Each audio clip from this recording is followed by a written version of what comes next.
الحمد لله الذي نحمده ونستعينه ونستغفره ونعوذ بالله من شرور أنفسنا ومن سيئات أعمالنا من يهده الله فلا مضل له ومن يضلل فلا هادي له ونشهد أن لا إله إلا الله ونشهد أن سيدنا وسندنا ومرشدنا ومولانا محمدا عبده ورسوله بأرسل حق بشيرا ونذيرا أما بعد فإن خير الحديث كتاب الله وخير الهدي هدي محمد صلى الله عليه وسلم وشر الأمور محدثاتها وكل محدثات بدعة وكل بدعة ضلالة وكل ضلالة في النار. قال الله تبارك وتعالى في كتاب الحميد وفرقان العظيم فاستعوذ بالله السميع العليم من الشيطان الرجيم بسم الله الرحمن الرحيم. شهر رمضان الذي أنزل فيه القرآن هدى للناس. اللهم صل على محمد وعلى آل محمد كما صليت على إبراهيم وعلى آل إبراهيم إنك حميد مجيد. ورب اشرح لي صدري ويسر لي أمري واحلل عقدة من لساني يفقهوا قولي. ورب زدنا علما سبحانك لا علم لنا إلا ما علمتنا إنك أنت العليم الحكيم. آمين يا رب العالمين. حمد و ثنا، تعریف، تسبیحات و تحمیدات مالک کل خالق کائنات وحدہ لا شریک رب کے لیے درود و سلام ہوں آقا مدنی حضرت محمد عربی صلی اللہ علیہ وسلم کی ذات اقدس پر، جنہیں اللہ رب العزت نے رحمت بنا کر بھیجا اور قرآن کے اندر اعلان فرمایا وما ارسلناک الا رحمتا للعالمین. حمد و ثنا درود و سلام کے بعد اللہ رب العالمین اپنی رحمت میں جگہ دے صحابہ کرام، اولیاء کرام اور علماء حق کو، جنہوں نے اس دین حق کو من و عن ہم تک پہنچایا. ہم سے ماہ رمضان کے 20 دن الوداع ہو گئے. آگے 9 دن ہیں یا 10 دن، وہ چاند فیصلہ کرے گا.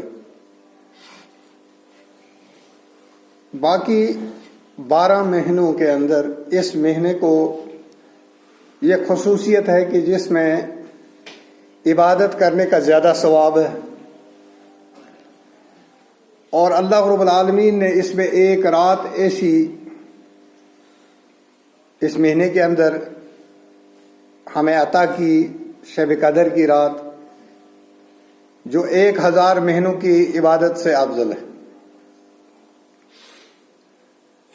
اور اس مہینے میں ہم کوشش کرتے ہیں کہ لہو لہب سے بچا جائے، کیونکہ نبی کریم صلی اللہ علیہ وسلم نے فرمایا جو آدمی روزہ رکھنے کے بعد بھی بے حیائی یا گالم گلوچ بد زبانی سے نہیں بچا، اس کا بھوکا رہنا اللہ کو اس کی کوئی ضرورت نہیں، کیونکہ یہ ٹریننگ پیریڈ ہے باقی 11 مہینوں کے لیے. اس میں یہ آدمی ٹریننگ کرتا ہے، جس طرح سے یہاں پر ہم دیکھتے ہیں ہر ایک ڈپارٹمنٹ میں ٹریننگ پیریڈ ہوتا ہے. ایجوکیشن ڈپارٹمنٹ میں ٹریننگ پیریڈ ہوتا ہے، سکھاتے ہیں، پھر بولتے ہیں کہ کیسے بچوں کو سکھانا. لیکن یہ اپنے لیے سیکھتا ہے. اس مہینے میں اس کی زبان کنٹرول میں رہتی ہے. اس مہینے کے اندر اس کا نفس جو ہے کنٹرول میں رہتا ہے. اس مہینے میں یہ مشق کرتا ہے، یہ سیکھتا ہے، سیکھنے کی کوشش کرتا ہے کہ میں غیبت نہ کروں. اور اگر روزہ رکھنے کے بعد بھی غیبت ہو رہی ہے تو اس روزے کا کوئی فائدہ نہیں. اور اللہ رحم کرے، یہ سب سے زیادہ جو یہ عیب جو ہے ہماری مستورات میں ہوتا ہے، ہماری ماں بہنوں میں. یہ جب دو چار کہیں بیٹھ جاتی ہیں نا، پھر غیبتیں شروع ہو جاتی ہیں. تو اللہ کے لیے ان چیزوں کو چھوڑ دینا چاہیے. یہی نہیں میں یہاں کی ماں بہنوں کے لیے یہ بات بول رہا ہوں، یہ ہر جگہ یہ صحیح ہے. جب چار عورتیں مل جاتی ہیں تو پھر غیبتیں شروع ہو جاتی ہیں، فلانی ایسی ہے، فلانی کی بہو ایسی ہے، پھر یہ شروع ہو جاتی ہے. ایسا نہیں کرنا چاہیے. ان کے ذمے سے گناہ اتر جاتا ہے، اپنے ذمے آپ مفت میں گناہ لے رہے ہو. اپنے نام اعمال کو سیاہ مت کیجیے. غیبت سے بچیے، چغلی سے بچیے، بد زبانی سے بچیے. اور اس ماہ رمضان میں یہی کچھ سیکھنے کو ہمیں ملتا ہے. صبح سویرے اٹھنے کا ایک شیڈول بنتا ہے. سحری اٹھنا، تو یہی عادت رکھیے، سحری اٹھنے کے بجائے، کھانے کے بجائے اب تہجد پڑھیے. اس سحری کو برقرار رکھیے 11 مہینے کے لیے، تاکہ باقی 11 مہینوں میں آپ سحری نہیں بلکہ تہجد پڑھو، اللہ کو راضی کر لو. ہم یہاں پر اپنی دنیا بنانے کے لیے نہیں آئے ہیں، ہم اپنی آخرت کو آباد کرنے کے لیے آئے. اللہ کے نبی صلی اللہ علیہ وسلم منبر پر جب پہلے پوڑی پر پاؤں رکھا تو آمین فرمایا. جب دوسری پوڑی پر قدم مبارک رکھا تو پھر آمین فرمایا. تیسری پر جب قدم مبارک رکھا پھر آمین فرمایا. تو صحابہ نے سوال کیا، یا رسول اللہ صلی اللہ علیہ وسلم، ہم نے آج عجیب معاملہ دیکھا، آج تک ایسا نہیں ہوا، آج تک آپ سے ایسا عمل سرزد نہیں ہوا، آج کیا بات ہے؟ تو نبی کریم صلی اللہ علیہ وسلم نے فرمایا، آج فرشتوں کا سردار دعا کر رہا تھا، حضرت جبریل علیہ السلام. آج اللہ کی بارگاہ میں جبریل دعا کر رہا تھا اور میں آمین کر رہا تھا. آمین کا مطلب ہو گیا اے اللہ قبول فرما. جو دعا مانگی جائے آمین کا مطلب ہے قبول فرما. تو جس دعا کو مانگنے والا فرشتوں کا سردار ہو اور آمین کرنے والی ذات انبیاء کا سردار ہو، تمام نبیوں کا سردار ہو، تو اس دعا کو قبول ہونے میں کوئی شک و شبہ نہیں. تو نبی کریم صلی اللہ علیہ وسلم نے صحابہ سے فرمایا، آج جبریل دعا کر رہا تھا اور اس میں ایک دعا یہ بھی تھی، نیست نابود برباد ہو جائے وہ شخص جس نے ماہ رمضان کا مہینہ اس کو ملا لیکن اپنی مغفرت نہیں کرا سکا. ماہ رمضان کا روزے بھی رکھے، تلاوت بھی کی، نمازیں بھی پڑھی، لیکن پھر بھی مغفرت نہیں ہوئی. یعنی کہ باقی جو لغویات ہیں ان سے وہ باز نہیں رہا. تباہ اور برباد ہو جائے وہ شخص جس کو ماہ رمضان کا مہینہ ملا لیکن اپنی مغفرت نہیں کرا سکا، اپنے گناہوں کو معاف نہیں کرا سکا. تو میرے بھائیو، اس مہینے کے اندر ہمیں یہ تہیہ کر لینا ہے کہ آج اس مہینے میں ہم اللہ سے معافی مانگیں گے اور ہم یہ یقین رکھیں گے کہ اللہ رب العالمین ہمیں معاف کر دے گا. اور اس مہینے میں ہم یہ وعدہ کرتے ہیں اللہ سے کہ آئندہ سال کے ماہ رمضان آنے تک اگر ہم انشاءاللہ زندہ رہے تو ہمارا یہ وعدہ ہے کہ ہم اللہ کے فرمان کی فرمانبرداری کریں گے اور نبی کریم صلی اللہ علیہ وسلم کی سنتوں کی پاسداری کریں گے. یہ وعدہ کر لیجئے. ہم نماز کبھی نہیں چھوڑیں گے آنے والے رمضان تک. یہ نہیں کہ 29 رمضان کو آخری تراویح ہوگی تو لوگ غائب ہو جائیں گے پھر یہ ملیں گے اگلے ماہ رمضان میں. ایسا نہیں ہونا چاہیے. الحمدللہ جس کا تعلق منہج سلف کے ساتھ جڑ جاتا ہے، الحمدللہ الحمدللہ، اس کی نماز کبھی نہیں چھوٹتی، اس کا روزہ نہیں چھوٹتا، اس کا جھوٹ بولنا چھوٹ جاتا ہے، اس کا سچ بولنا نہیں چھوٹتا۔ یہ ایک صفت ہے اس منہج کے ساتھ جو منسلک ہو جائے، سلف و صالحین کا منہج۔ یہ صالحین کی دعائیں ہیں کہ اللہ رب العالمین ان کو استقامت دیتا ہے۔ ہم بھی پہلے ڈنڈی مار لیتے تھے، جب کسی دوسری جگہ پہ تھے وہاں پر ہم بھی ڈنڈی مار لیتے تھے، کبھی روزہ رکھ لیا، کبھی نہیں رکھ لیا، کبھی نماز پڑھ لی، کبھی نہیں پڑھ لی۔ لیکن جب سے جمعیت اہل حدیث جموں و کشمیر منہج سلف کے ساتھ جب سے منسلک ہوئے تھے، الحمدللہ نمازیں بھی نہیں چھوٹ رہی ہیں، روزے بھی نہیں چھوٹ رہے، اور الحمدللہ ہم کوشش کر رہے ہیں۔ اگر آپ محاسبہ کرو گے اس جماعت کے اندر جو ہم مسجد میں موجود ہیں، سب سے عیب دار ذات، گناہوں والی شخصیت وہ میری ذات ہوگی۔ ہم اپنے آپ کو دودھ کا دلہا نہیں سمجھتے، ہم اپنے آپ کو گناہوں سے پاک نہیں سمجھتے، کیونکہ میرے نبی صلی اللہ علیہ وسلم کو بھی ندامت ہے۔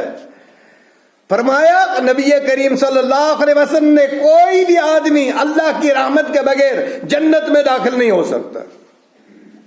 تو کسی صحابی نے سوال کیا، وَأَنْتَ يَا رسول اللہ صلی اللہ علیہ وسلم، کیا آپ بھی اے اللہ کے رسول صلی اللہ علیہ وسلم، کیا یہ حکم آپ کے لیے بھی ہے؟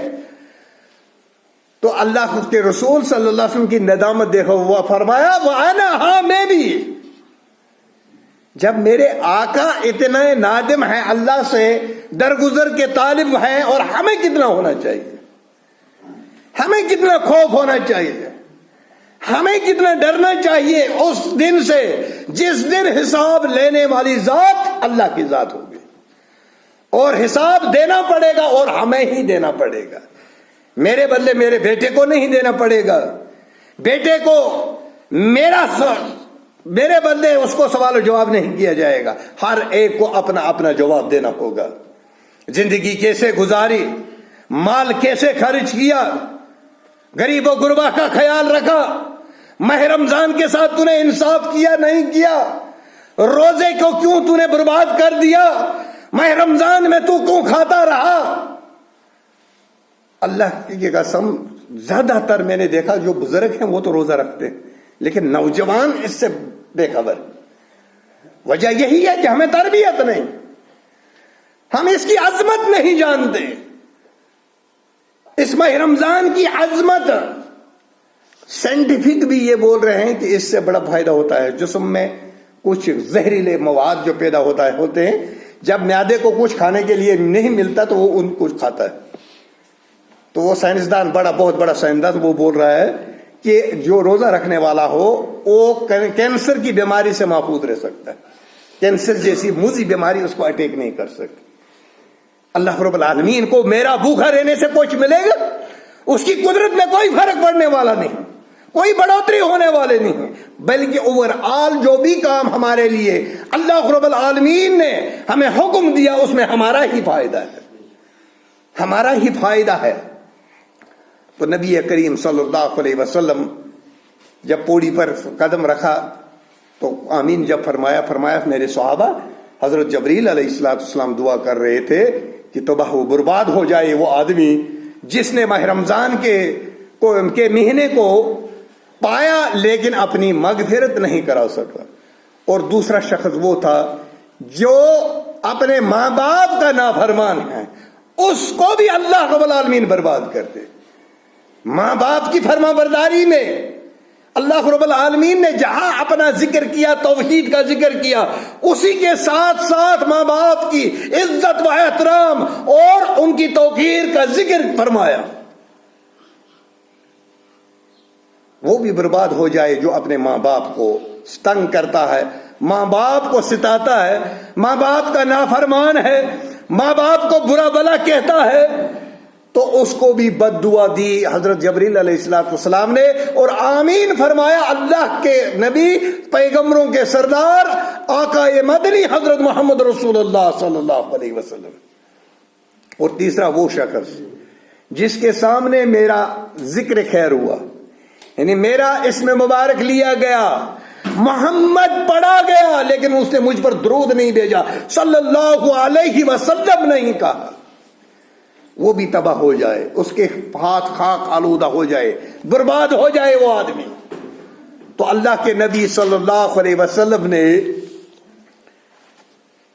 اس امت کو روشن راستے پر چھوڑا، اس امت کو اللہ کے نبی صلی اللہ علیہ وسلم نے روشن راستے پر چھوڑا، لیکن اس کی پگڈنڈیاں ہیں، پگڈنڈیوں پر بیٹھے ہوئے یہ بھی بیان کر دیا نبی کریم صلی اللہ علیہ وسلم، ھذا صراط مستقیم، یہ میرا سیدھا راستہ ہے، خط کھینچ کر زمین پر بتا دیا یہ سیدھا راستہ ہے، اور اس کے دائیں اور بائیں شیطان کے راستے، آپ کو گمراہ کرنے والے ملا بیٹھے ہوں گے، رہبان بیٹھے ہوں گے، وہ آپ کو اللہ کے راستے سے آپ کو بھٹکائے کر رہیں گے، لیکن آپ کے لیے راستہ جو ہے ھذا صراط مستقیم، یہ سیدھا راستہ ہے، وہ کتاب و سنت کا راستہ ہے۔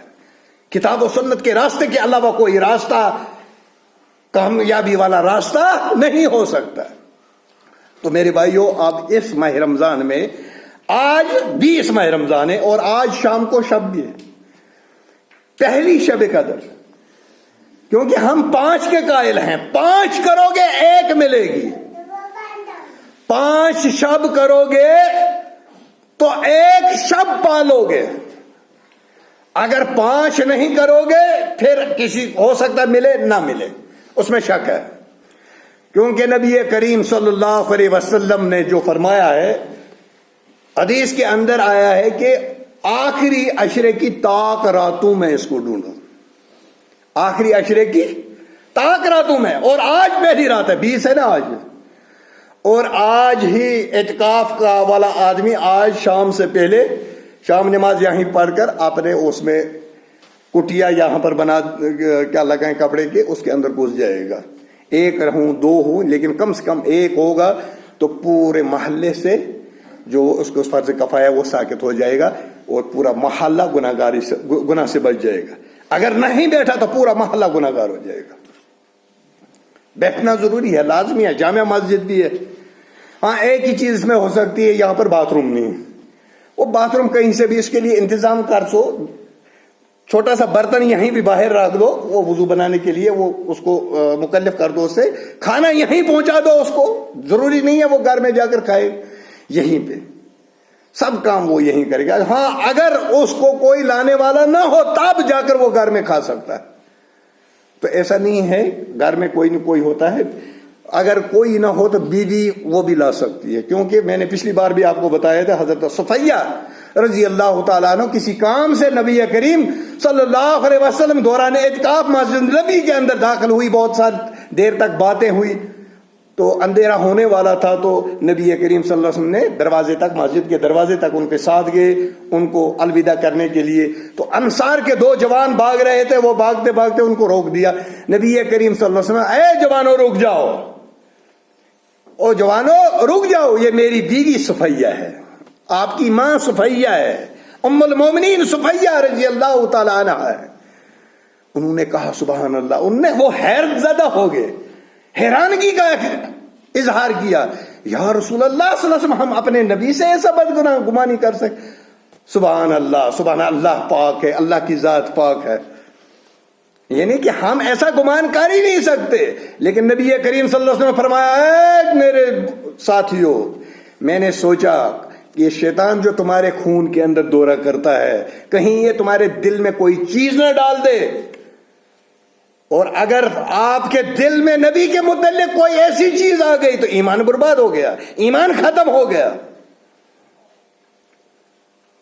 تو نبی کریم صلی اللہ علیہ وسلم نے فرمایا، اِنَّا أَنزَلْنَاهُ فِي لَيْلَةِ الْقَدْرِ وَمَا أَدْرَاكَ مَا لَيْلَةُ الْقَدْرِ لَيْلَةُ الْقَدْرِ خَيْرٌ مِّنْ أَلْفِ شَهْرٍ تَنَزَّلُ الْمَلَائِكَةُ وَالرُّوحُ فِيهَا بِإِذْنِ رَبِّهِم مِّن كُلِّ أَمْرٍ سَلَامٌ هِيَ حَتَّىٰ مَطْلَعِ الْفَجْرِ۔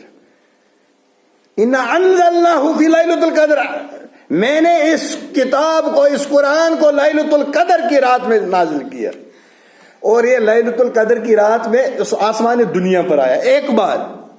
قرآن مجید علماء کرام بیان کرتے ہیں یہ ایک بار آسمان دنیا پر آیا، وہاں سے 23 سال میں یہ مکمل ہوا، جس آیت کی جتنی چیزوں کی ضرورت، جس احکام کی ضرورت پڑی، اللہ تبارک تعالیٰ نے حضرت جبریل علیہ السلام کو وحی لے کر محمد رسول اللہ صلی اللہ علیہ وسلم کے پاس بھیجا، اور وہ جب یک بارگی سے یک مشت جب نازل ہوا، پہلے آسمان دنیا پر نازل ہوا، تو وہ شب قدر کی رات تھی۔ اب آپ نے دیکھا ہوگا پچھلے شعبان میں بھی بتایا گیا، جو پچھلی رات اب گئی، ہمارے اس میں وہ جلاتے تھے، شمعیں جلاتے تھے، وہ دلی ہوتی تھی ان دنوں میں، شمع کہاں ملتی تھی ہمارے زمانے میں، ہر ایک اپنا اپنا وہ دلی کا مٹھا ڈال کر رکھ دیتا تھا۔ یہ دین سمجھا تھا ہم نے، میں نے خود نکالے۔ میرا ایک انکل تھا، وہ نوکری کرتا تھا باہر، اس کے بدلے میں ایک نکالتا تھا، اور اس کو چٹھی میں لکھا جاتا تھا کہ آج اس نے تیرے لیے بدلے بھی ایک مٹھا نکال دیا، جلایا ادھر باہر۔ عقل پر تالے پڑے ہوئے تھے، جب عقل پر تالے پڑ جائے تو پھر یہی سرزد ہوتے ہیں، یہی احکامات جو یہی کام ہوتے ہیں، یہی کام سرزد ہو جاتے ہیں۔ اللہ بچائے کہ امت کو عقل پر تالے پڑنے سے، تو وہ یہ حدیثیں یا یہ آیات جو اس پر فٹ کر کے لوگوں کو بتاتے، اس میں فیصلے کیے جاتے ہیں۔ بھائی کوئی فیصلہ ویسلا اس میں نہیں ہے، وہ فیصلے جو ہوتے ہیں وہ اس رات پہ ہوتے ہیں، لیلۃ القدر کی رات میں، اور اس پر پوری امت کا اجماع ہے کہ سورہ دخان کی جو آیات ہیں وہ نازل جب ہوئی ہیں، وہ اسی لیلۃ القدر، لیلۃ المبارک کا جو ہے وہ لیلۃ القدر ہے، شب قدر کی رات ہے، اور وہ ایک ہی نہیں ہے بلکہ 5 ہیں۔ نبی کریم صلی اللہ علیہ وسلم نے فرمایا 21، 23، 25، 27 اور 29۔ آج 20 ماہ رمضان ہے، شام کو شب ہے، کل 21 ہے، کل نہیں، پرسوں 22 ماہ رمضان، 23 کو شب، 24واں روزہ، 25ویں شب، 26واں روزہ، 27ویں شب، 28واں روزہ اور 29ویں شب۔ 5 دن ہے، اور 5 میں سے ایک ہے، یہ 5 میں سے ایک ہے۔ نبی کریم صلی اللہ علیہ وسلم نے صحابہ سے فتح فرمایا 21 کی رات کو، فرمایا میں تم میں سے اکثر لوگوں کا خواب دیکھتا ہوں، یہ آخری 7 راتوں پر متفق ہو رہے ہیں۔ آپ جو خواب دیکھ رہے ہو یہ آخری 7 راتوں کے بارے میں دیکھ رہے ہو، تو میرے صحابہ اس کو آخری دہے میں تلاش کرو۔ محمد رسول اللہ صلی اللہ علیہ وسلم 10 ماہ رمضان کو اعتکاف میں گھس گئے، اب وہ 21 کو انہوں نے نکلنا تھا، لیکن نبی کریم صلی اللہ علیہ وسلم نے پھر نیت کی اور صحابہ سے فرمایا جنہوں نے میرے ساتھ اعتکاف کی نیت کی ہے وہ اب اور 10 دنوں کے لیے اعتکاف کرو، کیونکہ وہ جو رات ہے وہ جو دکھائی گئی ہے وہ اس دہے کے اندر ہے، آخری دہے کے اندر ہے، کم سے کم آخری دہے کی طاق راتوں میں شب کا